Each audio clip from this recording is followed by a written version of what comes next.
देश भर में सरकारी कर्मचारी पुरानी पेंशन योजना की बहाली के लिए संघर्ष कर रहे हैं। कई राज्यों ने इस पुरानी पेंशन व्यवस्था को बहाल करने का ऐलान कर दिया।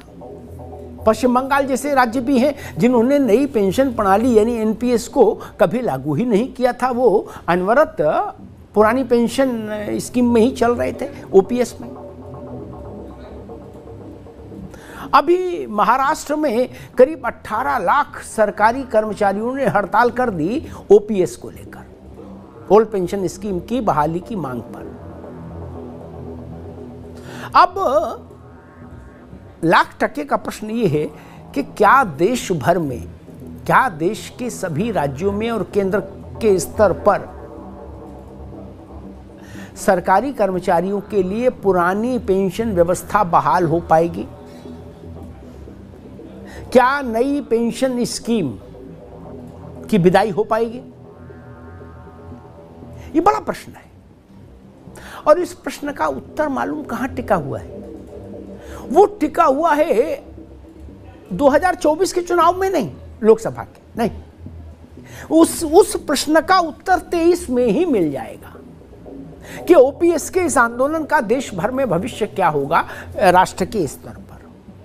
मैं ऐसा इसलिए कह रहा हूं क्योंकि राजस्थान, छत्तीसगढ़, ये दो राज्य ऐसे हैं कांग्रेस शासित जिन राज्यों ने पुरानी पेंशन स्कीम लागू करने का ऐलान किया।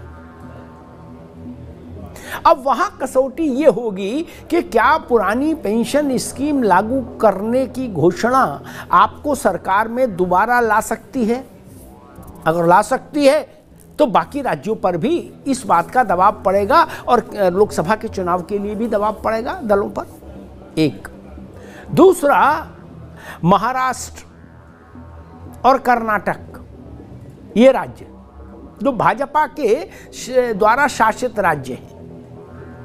महाराष्ट्र में युति का शासन है, भाजपा और एकनाथ शिंदे, और कर्नाटक में भाजपा का शासन। इन दो राज्यों में भी चुनाव है।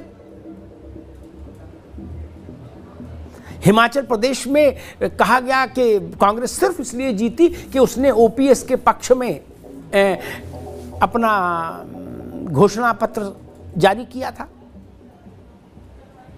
महाराष्ट्र और कर्नाटक की स्थिति बड़ी विचित्र है। आपको जान के हैरानी होगी, केंद्र सरकार से अभी एक प्रश्न पूछा गया लोकसभा में कि क्या केंद्र की इस पुरानी पेंशन स्कीम लागू करने की कोई योजना है, तो केंद्र ने कहा नहीं, ऐसी कोई योजना नहीं है। इस बात को जरा ध्यान में रखिए। लेकिन महाराष्ट्र में जब सारे सरकारी कर्मचारी, करीब 18 लाख सरकारी कर्मचारी हड़ताल पर चले गए, तो मुख्यमंत्री एकनाथ शिंदे ने एक हाई पावर्ड कमेटी के गठन का ऐलान कर दिया। और मालूम है ये कमेटी क्या करेगी? ये कमेटी ये देखेगी कि पुरानी पेंशन स्कीम लागू करने की क्या क्या संभावनाएं बन सकती हैं। अब सोचिए खेल, क्योंकि भाजपा भी जानती है कि जिस भी राज्य में चुनाव है वहां पुरानी पेंशन को लेकर बहुत तीखी बात कहना नुकसान हो जाएगा। इसलिए महाराष्ट्र में उसने एक पासा फेंक दिया कि हाँ, हम एक कमेटी बना रहे हैं। हालांकि कर्मचारी सरकार की इस घोषणा के बाद भी हड़ताल पर गए। उन्होंने कहा कमेटी नहीं, आप तो ऐलान करिए कि हम लागू करेंगे। खैर, लेकिन कमेटी तक आ गई भाजपा की गठबंधन सरकार। कर्नाटक में भाजपा की सरकार है और केंद्र में भी भाजपा की सरकार है। केंद्र की सरकार कह रही है कि ओपीएस लागू करने का कोई प्रश्न ही नहीं, अभी कोई प्रस्ताव विचाराधीन नहीं। लेकिन कर्नाटक के कुछ आला अधिकारी, वित्त विभाग के और दूसरे संबंधित विभागों के, अभी हाल में जयपुर गए और राजस्थान सरकार के अधिकारियों के साथ बैठकर उन्होंने लंबी मंत्रणा की। किस विषय पर? पुरानी पेंशन स्कीम को लागू करने के मैकेनिज्म को समझने के लिए गए थे।